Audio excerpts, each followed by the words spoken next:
Now tell me, for Christ's sake. Say it! Si Lisa, no? Huwag kang magkakaila sa akin. Alam ko. I'm not... Isang squatter lang ipapalit mo sa akin. Disgrasyada pa. Pakakasalan ko si Lisa.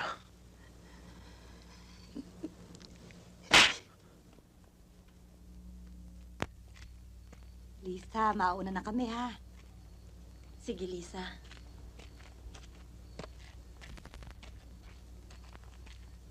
Nakikiramay kami, paalam na kami. Lisa, nakikiramay kami.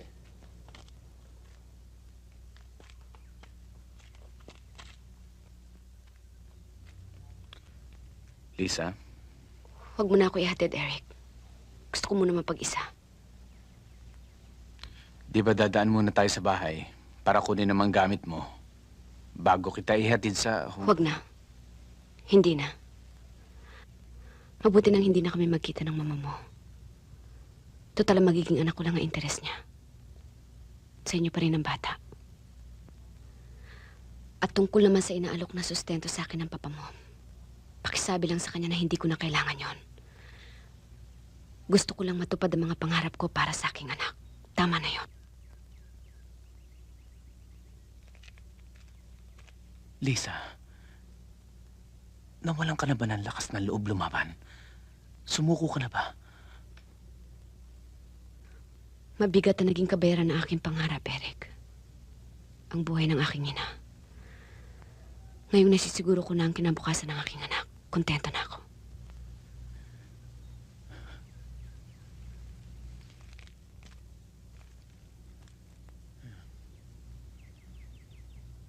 May magagawa ka, Lisa. Hindi mo ba naisip kung magpapakasal ka sa iba, sa isang taong mamahalin ka at handang tanggapin ang iyong anak, malulutas mo ang problema mo. Sinong papatol sa tulad ko? Lalo na sa kalagayan ko ngayon.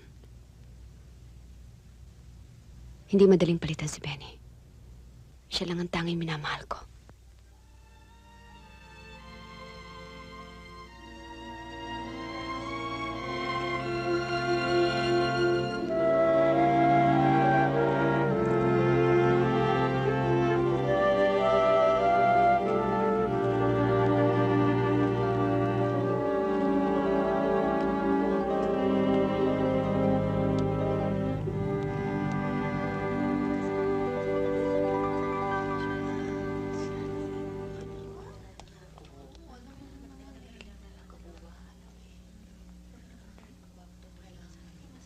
Ayun si Lisa. Naghahanda na siya para sa baby niya.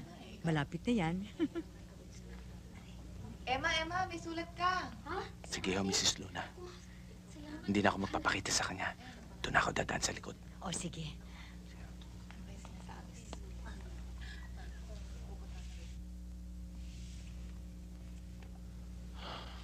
Please keep this a secret, Mrs. Luna. Huwag niyo sabihin kay Lisa na sa akin ang galing ang halagang yan. Pagkapanganak niya, dito muna siya titira. Please encourage her to go back to school and finish her studies. Pag kailangan pa niya ng pera, tawagan niyo lang ako. Mrs. Luna, pakiusap lang po. Huwag niyo lang po sana sasabihin sa aking mga magulang ito.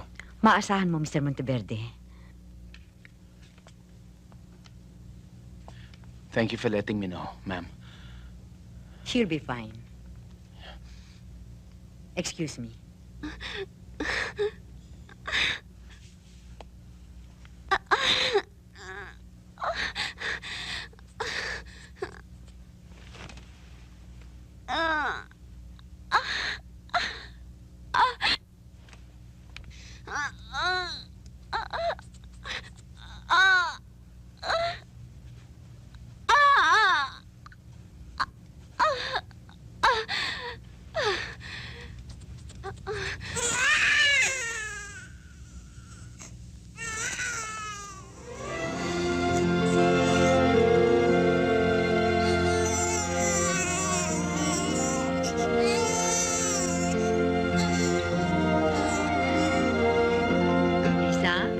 Ito na ang binata mo. Anak ko.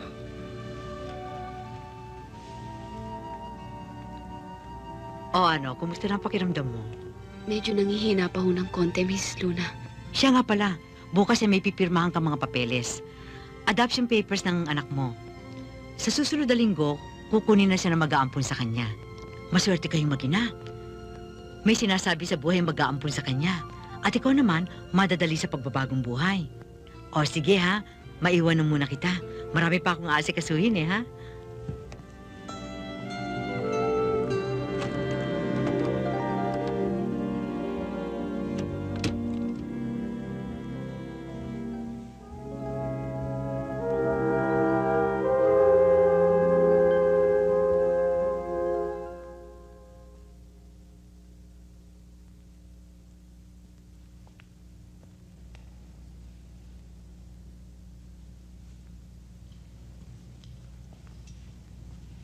Bakit ho? Nurse, kahapon ko pa napapansin parang walang ganang sumuso ang anak ko eh. Ganun ba? Halika kayo, sasama ko kayo sa klinik.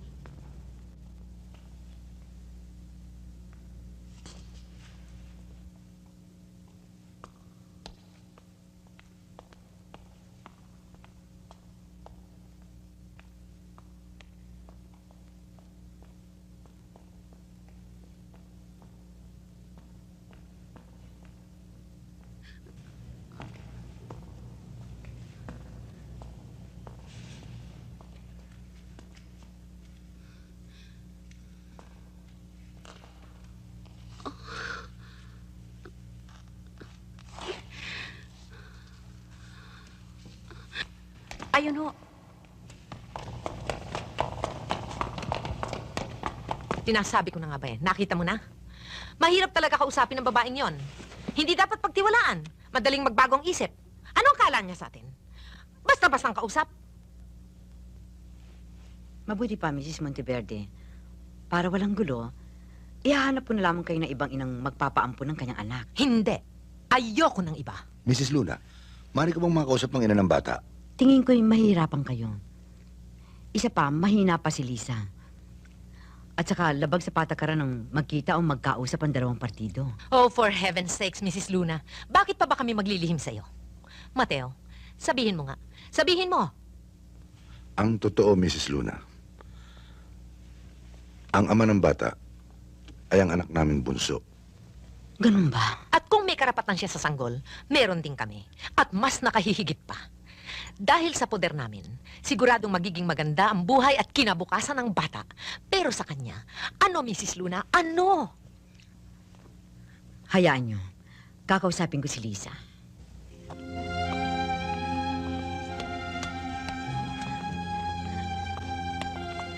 Napakagandang bata. Ngayon, meron na kayong mapaglalaruan. O sige, Mrs. Luna, Sige, maraming Mrs. salamat. Mr. Monteverde. Thank you.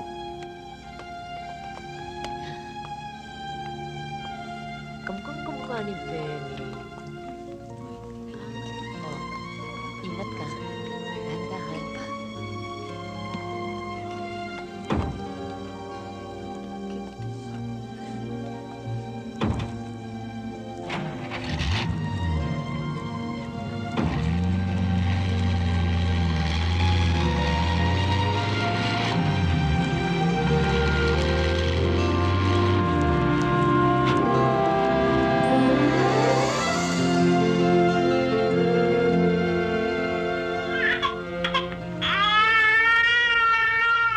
Bata ito.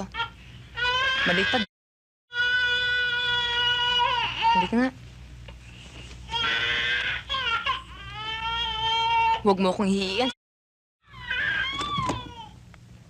Hi, darling. Hi, nako. Kanina pa umiyak tong pamangkin mo. Yung nurse niyan. Nagtitimpla ng gatas. Kailangan mag-practice na rin ako pag-aalaga ng bata. Dahil hindi magtatagal, magkakababy na rin tayo, di ba? Tahan Amin na. na. Amin na. Tama na. Ang mama. Nasa kwarto. Masama ang pakiramdam ng papa, pinapainom siguro ng gamot. Bakit ngayon ka lang? Sasabay sana ako sa'yo papunta rito eh. Pero sabi ni Julie, may business meeting ka raw sa Manila Hotel. Sana. Marunong pala ako magpatahimik ng bata. Ang sabihin mo, alam na kung sino mong papasunod ng kapritsyo niya. Ang liit pa nito'y kinayayamot mo na.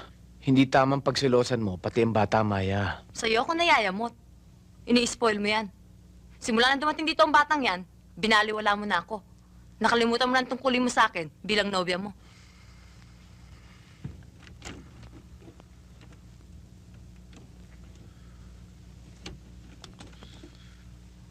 Yang Lisang yan, yang batang yan, puro mga sa buhay natin.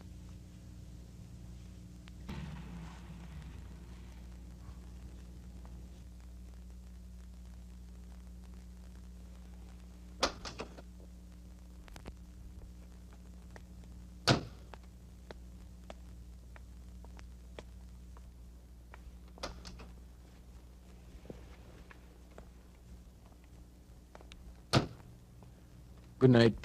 Hey! Aren't you coming in for a drink? Nope, not this time. Maaga akong gigising bukas eh. Marami akong kausap sa opisina. Sige. Eric. I'm sorry about tonight. Kaya lang naman ako nagkakaganito dahil sa... Mula na obligahin mo ang sarili mo para tulungan si Lisa. Nawalan ka na ng panahon para sa akin. Nai-insecure tuloy ako eh. Well, it's nothing. Kalimutan mo na yun. Good night. Eric, please. Pag hindi ka tumuloy, isipin ko galit ka pa rin sa akin.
Alam mo, darling, galing ako kay Dayan kahapon eh. Malapit na matapos yung wedding gown ko. Ang ganda. Sana makita mo. Kaya lang, malas daw yung nakikita ng groom ang gown bago ikasal. Aya.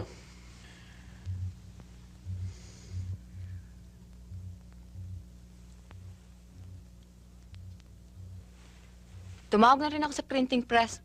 Ready na raw ang mga wedding invitations natin. Good. Well, I have to go. Darling, maaga pa naman eh.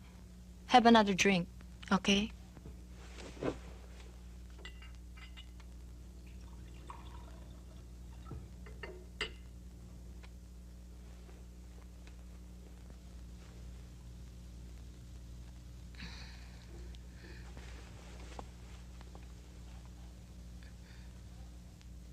Napaka-transparent mo, Eric.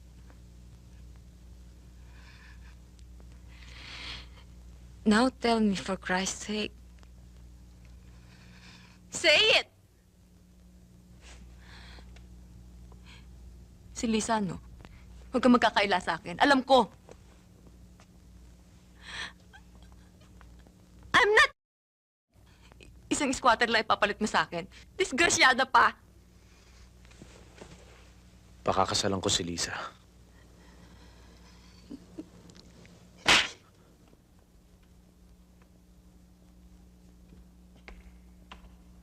Lisa, papasok ka na ba? Mamaya pang 2:30. May nangyari ba kay Junjun? Wala. Dinalaw lang kita. Pwede ba tayo mag-usap?